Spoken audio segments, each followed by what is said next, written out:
My father died when I was 10 years old, but for most of my life, I didn't know the truth about how he died. The day it happened, my mother told me he had died of a heart attack, and I believed that story for 35 years. Today, we're sitting down with the person who carried that secret for me all those years, my mom, Sandy. She's 87 years old now, and this is one of the first times we've ever talked about this story publicly on the podcast. We're going to talk about losing my dad, the silence around suicide in the 1970s, and why telling the truth matters more now than ever. Hey friends, before we dive into this week's episode, just a heads up. Our podcast talks about suicide, sexual abuse, and other trauma, and some of what you hear may be triggering, so please listen with care. This is The Survivors, real stories, raw conversations, and the truth about what it means to keep going after the hardest things. We're so glad you're here. Let's keep surviving together. So last week's conversation was a big one for me, for sure.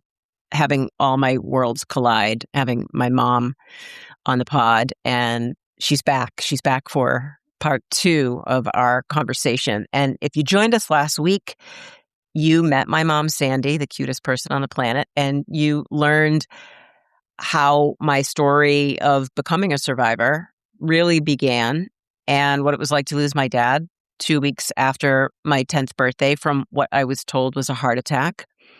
You learned that the heart attack narrative was a lie. And I use the word lie. It seems so nasty when I say lie, but it was such an intentional untruth to save me from so much pain. And you really did save me, Mom, from so much pain in my life. And you also, everybody learned in the last episode that I lost my father all over again after I discovered that he had taken his own life. And so, Mom, that moment of me finding out about Dad's suicide and us having that first conversation, that changed everything for both of us. Oh, it really did. It really did, because until that point, you had carried a secret that he had taken his life for 35 years. Yeah. And then it came out, and then it changed everything. Do you mind if I ask how it came out? I don't know the story of how you found out. Yeah. I'm that's my bad for not ever having that conversation with you before, which I can't even believe I haven't had. I think I just assumed that you just knew by osmosis, I guess. But the way it happened was not like some big dramatic reveal. It was a super innocent conversation. Dave and I were out for lunch in my hometown, bumped into a family member who I didn't see very often, who was a very big part of my life when I was very young and around the time my dad died. And we were just catching up. And she asked me about the girls, my kids, and I asked her about hers. And midway through the conversation, you talk about like a right turn without ever seeing the turn coming. She just all of a sudden asked me out of nowhere if either of our daughters, who were teens at the time, ever had any mental illness. And I was like, what? A strange question. And she said, any mental illness like your father. And I remember Dave was sitting opposite me, looking at me like, what the hell is she saying right now? What are you talking about? And you know those moments where someone says something to you that you're totally unprepared for, and you kind of freeze. You just don't know what to do with it. And I really didn't know what to do with it because I knew nothing of what she was talking about. And so I really just answered the question in very simple terms, because at the time, my girls were not experiencing any mental illness that I was aware of or we were aware of. Turns out later on, both of them had issues with anxiety and depression and have had ongoing relationships with therapy and medication that have been amazing and have changed their lives, but nothing up to that point. So I answered her question. And as soon as she asked the question, she basically went on to another conversation altogether. And so I was just kind of left there thinking, what do I not know? And so my mother, just for a little bit of backstory, my mom lives in Florida, which is where you are right now. And every summer for the last 32 years since my mom and stepdad have been down in Florida, they come to Boston, where we are, and they spend 3 months with us. So mom was here when that whole thing happened. So I think it was the next day, maybe, right, Mom? Maybe the next day or two later when Yes. you and I were out for lunch. Lunch. Yeah. Yep. I did not automatically pick up the phone and call you and say, what the hell did Kathy just say? What is this mental illness she's talking about? I didn't say that. I didn't think that, but clearly it was in my subconscious because you and I were having lunch just a mile away from my house. And we were just talking the way we always used to talk, which is reminiscing about Dad. Dad came up and I don't know what it was. I just, in that moment, that conversation the day before must have been somewhere on my brain because out of nowhere, I blurted out, was Dad depressed before he died? And it was nothing I ever really thought of. And your reaction to that was yes. My mom didn't hesitate for a second to say yes. And then, Natasha, this has to go down for me in my life as the single strangest experience I've ever had. I didn't know the question was coming out of my mouth. I didn't plan on asking it. It wasn't in my brain, consciously anyway. Out of nowhere, I just said, did Daddy take his life? And she was sitting across from me. And Mom, I don't even think I remember you hesitating for a second. I did. You just looked me, you didn't. You looked me straight in the eye and you said yes. And we were sitting in a coffee shop and we were like in the process of getting up and leaving when it came out of my mouth and when you answered. And that was a time, that was a moment that I don't think either one of us will ever forget because we somehow managed to walk to my car. And would you say it's fair to say that we were in my car crying and kind of talking it all through? Hours we sat in my car. And We were. Nothing was ever the same after that. I found out the truth, the story that he had taken his own life at home and that my mom had found him. I was at day camp. I was coming home on the bus that afternoon and my mom had to do all the things that you have to do when someone passes away, like have them taken out of the home and deal with a funeral home and call the family. And it was... What was that like for you, Lisa, in that moment when she asked you that question? Because I had a similar situation with my daughter a few months ago. So in that moment when she asked you that question, what did you feel inside? What did your heart say? What did your brain say? When who asked me which question? When Lisa asked you if Jim had taken his life, like what did you feel inside? Did you have any visceral response or what was that like for you? No, because I just blurted it out that it was true. I didn't think beyond that. It just was like a little sledgehammer hitting me. And I just had to say the truth. Yes. I was stunned maybe for a second, but I just had to be honest because I felt if I was ever asked, especially by Lisa, that I would give her the truth. Well, it's interesting because, Nash, you remember you made 2 promises to yourself back when Daddy died. You made the promise to commit to telling me that he had a heart attack and to keeping the real story hidden from me so it didn't cause me pain. But the second promise was if I ever asked, you would never lie to me. You would always tell me the truth. But there would have been no reason for me to ask because I was 10 years old. My father was a super, super athletic, active, healthy man, except for the fact that he smoked 3 packs of Marlboros every day, like everybody else's dad did. And so, right. So knowing that there was a lot of heart disease that ran on my father's side of the family, and he also smoked and dying of a heart attack. Right. Like dying of a heart attack, like that was a narrative that why would I question that? Why would I ever have a reason to question that? So it was kind of a foolproof plan that should never have been revealed, except for the fact that apparently, unbeknownst to the 2 of us, everybody on my father's side of the family, for the 35 years that my mother kept the secret, that I didn't know, that it was never discussed with anyone, my entire side of the family on my father's side knew the truth about the suicide. They knew that he had taken his life, and no one said a word to my mom, and no one said a word to me. My uncle, it's my, I guess my great uncle, but my father's uncle was the family doctor. And he was the one that came to the house to pronounce my father. And either he saw the note that was under the pillow in the bed where my father passed away, or he knew something that he wasn't telling us. He knew it was a suicide.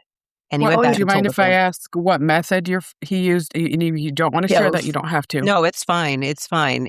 My father took pills. He overdosed on pills. Yeah.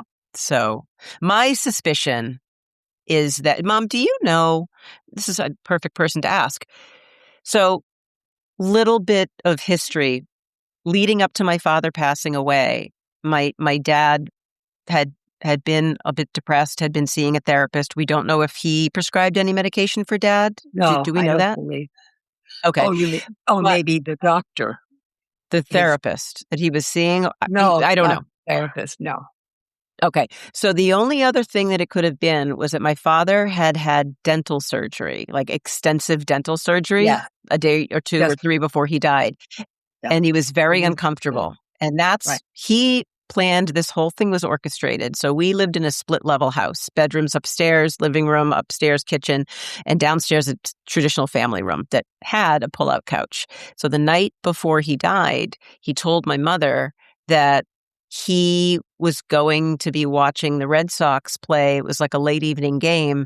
He didn't want to wake her up because he was going to have to take medication because he had been uncomfortable. And I'll watch the game and I'll sleep on the pull-out sofa downstairs so that I don't wake you up when I take my meds. Well, that whole thing was obviously orchestrated. So that was really how everything happened. So we assume that, that he had definitely had written a note. It was a very short note that my Oh, mom very said brief. in the last episode that Very brief. she read it. She found it. She read it and ripped it up and flushed it down the toilet so I would never accidentally find it.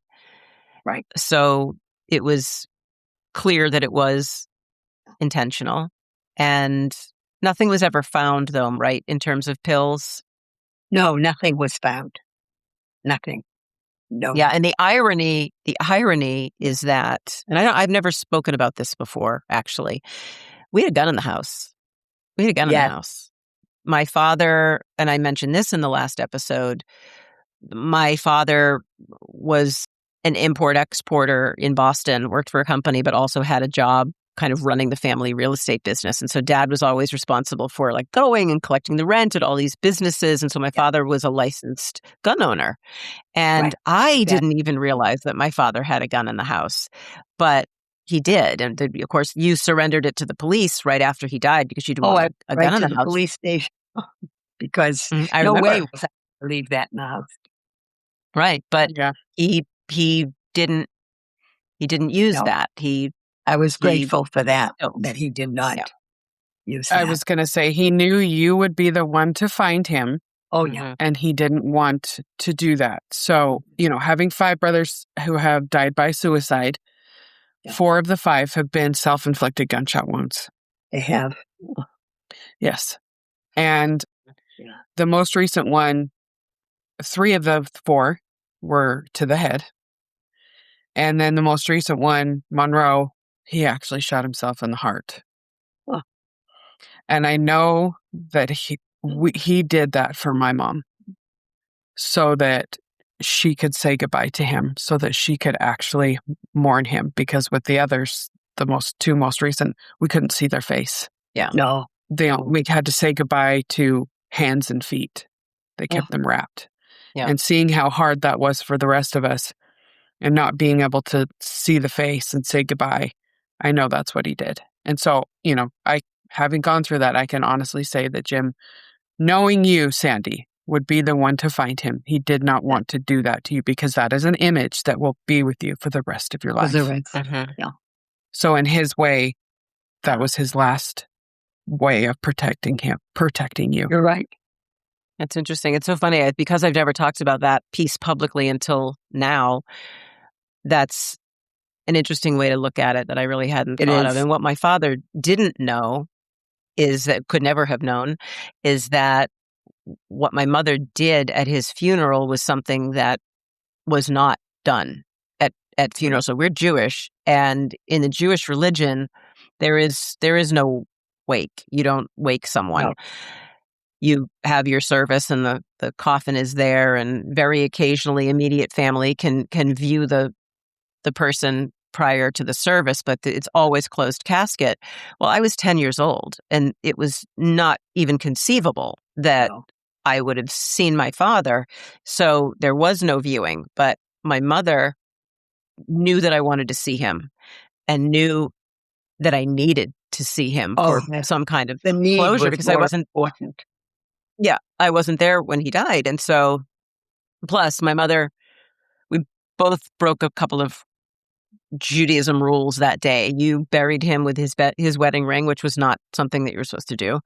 And I had written all these notes on that. Remember that little white pad of paper you used to have in the kitchen by the phone? I wrote him all these notes, and then I wrote And you put them in his pocket. notes. Yeah, I wrote notes to God, asking God to take care of my father, and I wanted to put them in his pocket. And so, ironically, had he ever used the gun that was in the house, we never would have been able to do that. And so I did. You fought with the rabbi, and you said, this is happening. This needs to happen. And it did. And I'm so grateful for that. I mean, it was one of the hardest experiences of my life, but I can't imagine not having been able to do that for closure in that way. Oh, yeah. As a 10-year-old. You needed Because your brain to see your child brain need, and me as a grown adult, I did not get to see Brandon before he was cremated.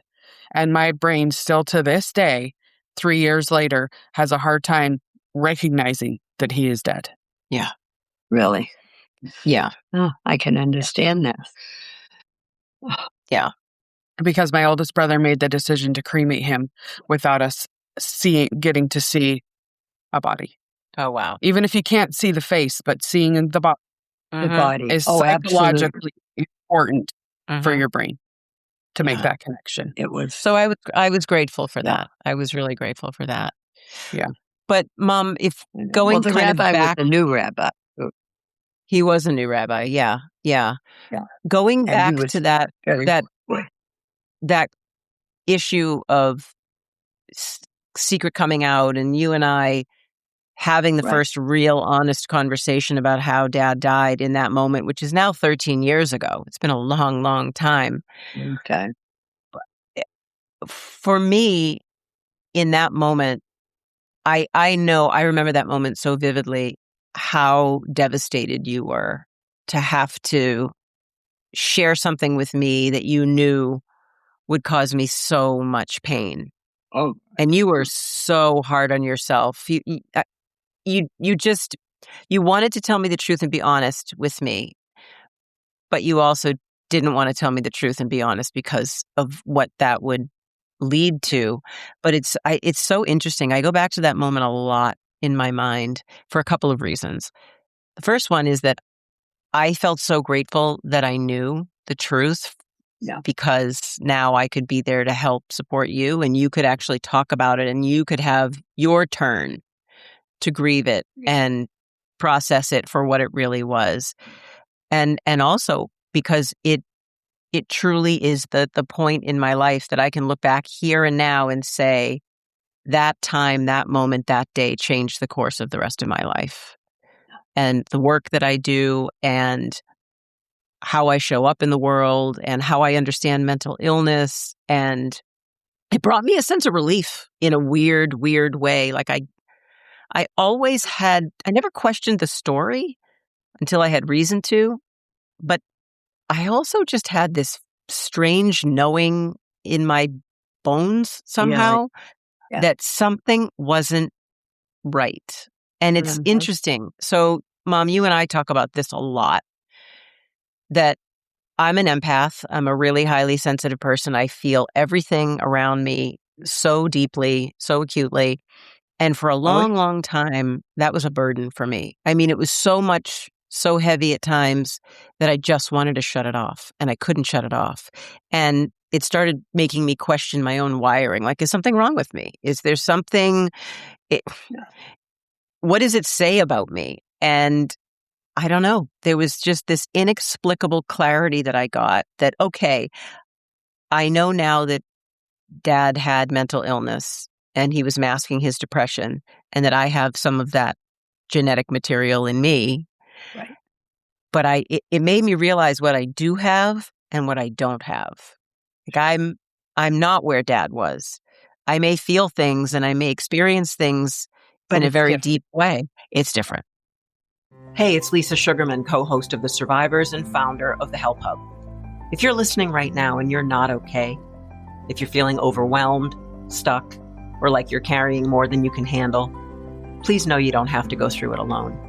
You can call or text 988 or chat online at 988lifeline.org to connect with trained counselors like me who are there to listen and support you in the moment.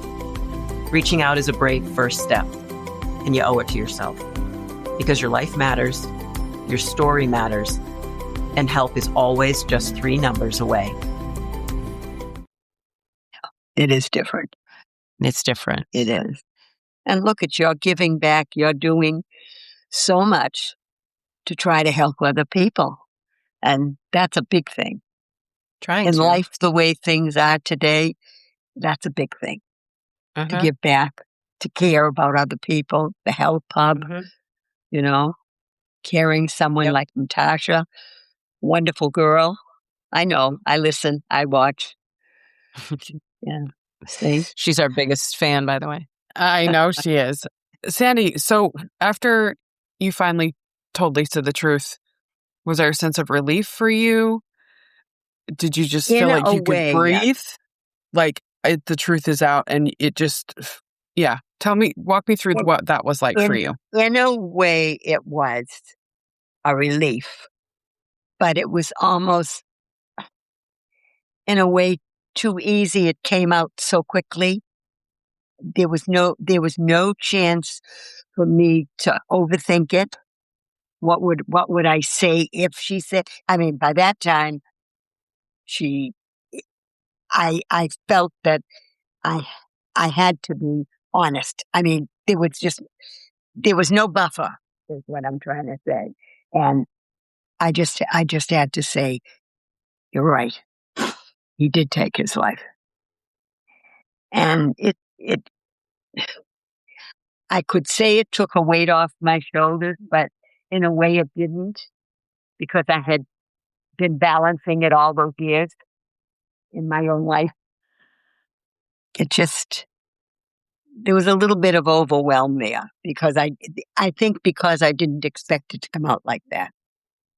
I remember the day that it came out, and I already shared that you and I were in my car for hours, you kind of walking me through everything. And we were so, so highly emotional and fragile in that moment. And I remember you being, you were in your 70s and it was a lot, and it was such an intense experience. And I remember after hours and hours of going through everything and being so emotional, I finally said, let's just take a minute.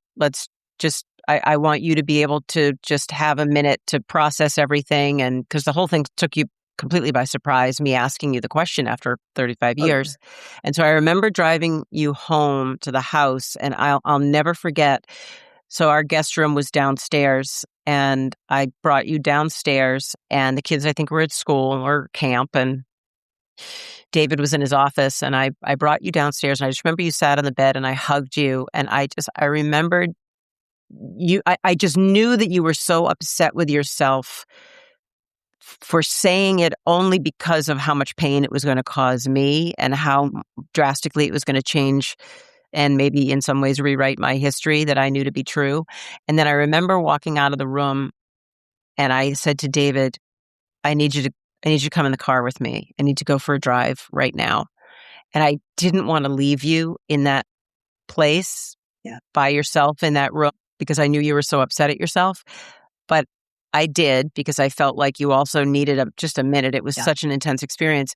And I remember I got in the car, the second David You looked needed. me in the eye, he said, "What is going on?" He said, "What is going on?" And I said, "I need to talk to you. I just found out something."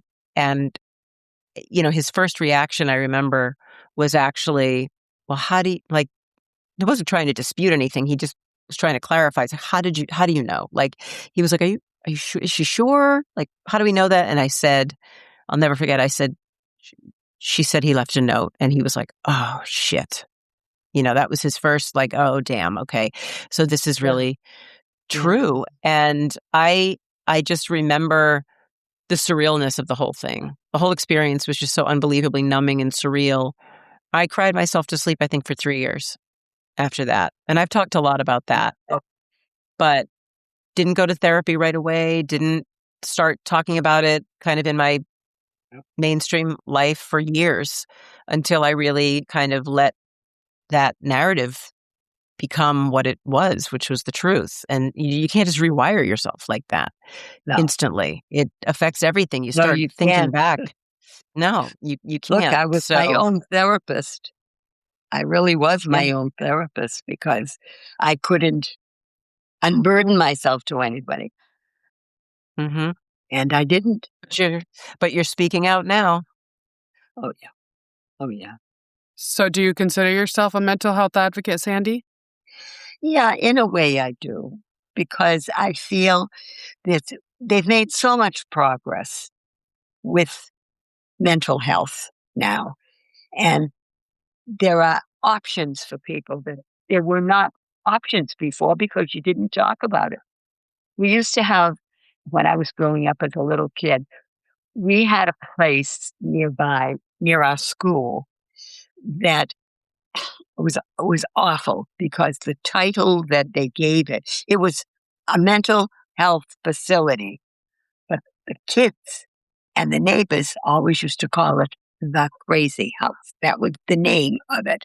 And I remember we would walk to school, and kids would look, and they'd look away, and they'd whisper, and the same problems that affect people today are the same problems that affected people then, but they had no way to deal with it. They dealt with it with electric shock, and they did have therapists, but not in abundance. There were not a lot of therapists.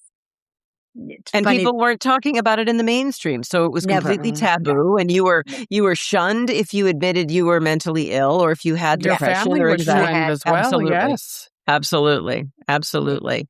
Which M too w bad. Why do you it's so interesting, like, your perspective, I think, is fascinating, because you had the experience of losing your spouse to suicide, keeping that secret because you knew the optics of that Oh truth God, would have yes. been very damaging for me For you. emotionally, and family reputation and all those things.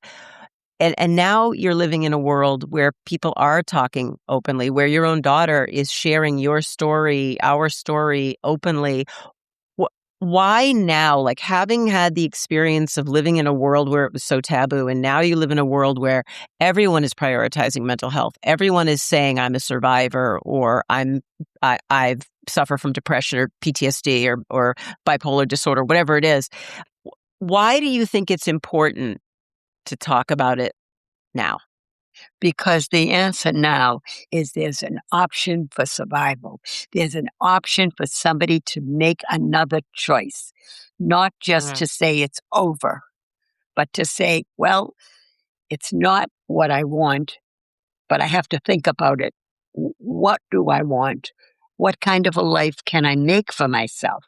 And if it's not just for me, if it's for a child, if it's for a parent, you do, you you're more negative when it comes to, am I going to help my family? Am I going to help my friends? Am I going to give somebody an option for a decent life?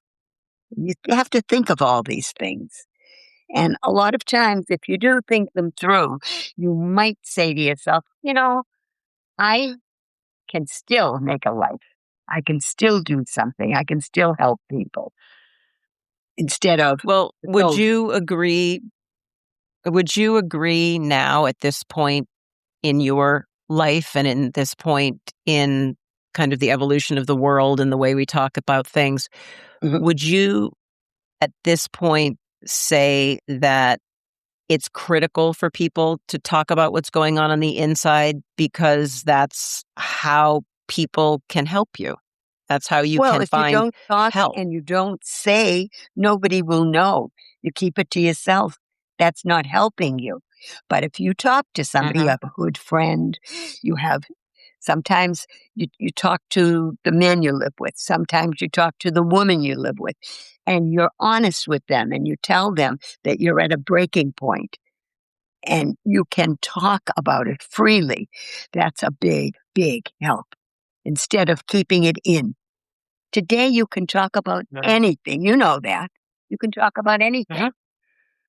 Mhm. Young couples that want to be So together, they can talk about the fact that they want to be together, whether they're boy and girl, boy and boy. Doesn't matter. If you're happy and you're making a life for yourself, that should be it. mhm. If sharing your story, our story, Right? could help somebody who's struggling right now, someone who's listening to this conversation Oh, right now who is struggling, what would you want them to know? I'd want them to know that they can keep going on with their lives. They can talk about their problem. They can talk to a friend. You can't just say it's over. A lot of people who have a terrible, serious illness, they don't take their life. They try to have something to help them, a medication, a doctor. Why can't you have a friend listen to you? And if you don't have a friend, you call a number. That's what it's there for. They don't know who you are. You You're call, talking about you tell them. 988.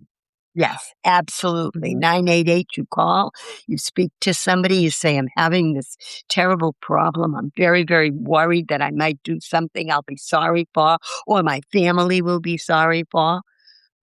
It's important that you do this, that you I think talk about it. what I'm hearing, what I think I'm hearing is the message in what you're saying is whatever it is that you might be feeling right now, if you're not okay or you know somebody who isn't okay, is You're that not going to feel that way always. that's it. You just got it. That's it. That it's not You're not. permanent. It's not permanent. These are No. blips in our lives. They just are very heavy, hard, all-consuming blips Right. that we feel Yeah. are all-consuming in the moment.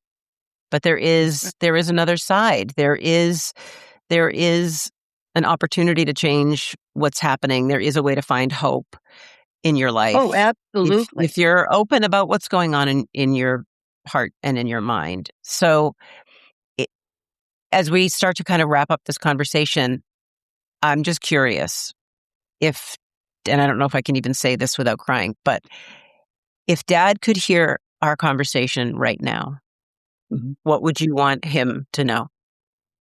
Oh, that's easy. He didn't have to go. He could have stayed and made a life. Didn't have to be working it the way he thought he would. We would have survived. We would have.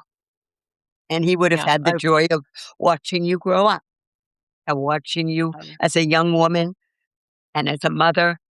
That's what I wish that he had had. well, we're doing the work we're doing, you and I together, and Natasha and you and I, all of Oh, us are having conversations like this so that somebody else won't make the same decision that Dad made. that's right. And that's really That's the right. bottom line of everything that we're That's doing right. right now, and certainly There's what we're doing another with this day, podcast. you know, Mhm, there's mhm, another day and you can help somebody else. Oh my God, how wonderful is that? mhm. Natasha's a wonderful young woman. And I think she's got a lot of life in her. I do. She does. And She I think, does. yeah, I think she does. She's a wonderful person. I've listened and I've seen. And You have family, you have a husband, and you just count your blessings, you know? Well, that's Think the thing I think that not enough people do is spend time in a place of gratitude. And I think that right, can be such an antidote for so many different things. I know it has been for me. You know, we all default to thinking about the things that aren't working or the things that we don't have or that we want. mm, And we forget about what we do have and who is in our life and what we have been able to do. And I think that's a powerful mind shift that can it is. change a lot of things for a lot of people. But I'm just It, grateful in the moment. I'm grateful that and you're here to have this conversation with, because I'm going to say it right here and now. This is my favorite conversation of the past 4 years, is having it 4 years. Sorry, 4 seasons. I know. Eventually it'll be 4 years that we've been doing this podcast. But right now it's a I year, know. and this is season 4, and this is my favorite conversation. And Mom, I love you for having the courage and to come here and talk about it in this way, and to be so vulnerable about the way you felt, the way you feel now. And I hope that as a takeaway, people will understand that conversations like this is how we change the stigma. We break it, Oh, for, for so you many change years. your own life this way. Mhm. Yep. For so many Change years, your own life. suicide lived in silence in families just like ours, but Sure. this is how we change it. And I'm grateful that you were open to having the conversation, because you're modeling. I mean, you're 87 years old, almost 88 years old, and you're modeling right here and now for everybody who's listening that it's not too late to share your experience for the benefit of other people. So if even one person hearing this conversation feels less alone and feels like they can find hope, then we're winning. And that's Absolutely. the whole And point. there is hope. There is hope. It's not always, life is not always perfect. And we just have to do the best we can with what we're given, you know? That's true. That is the truth. And sometimes So, all it is just finding one reason to stay. You Just bet. one. You bet. mhm. And Because you then have it will grow into more. But if you can just find just one small reason to stay, and for me, that's my children. That's right. You Mhm. bet. That's a great reason. That's a That's about the wonderful best. reason, honey. That's about It the is. best you could have. Yep. Yeah. So next week we will be back with another special guest who is not my mom. And until then, I love you and thank you. We'll just keep surviving. Thanks so much for listening and for being part of the Survivors community. No matter where you are in your story, you're not alone, and you're definitely not broken. Healing takes time, and it looks different for everyone. The fact that you're still here and still trying means you're already doing the hard work. If something in today's conversation resonated with you, please share it with someone who might need to hear it too. That's how we keep these conversations going and remind each other that there's always hope. And if you or someone you know is struggling, please remember, help is always out there. You can call or text 988 anytime to reach a trained crisis counselor like me. And for more mental health resources, tools, treatment options, and content to support your mental health, visit thehelphub.co. We're so grateful you're part of the Survivors family, and we'll be back next week with another honest conversation about life after the hardest things. Until then, take care of yourself and your people, and keep surviving.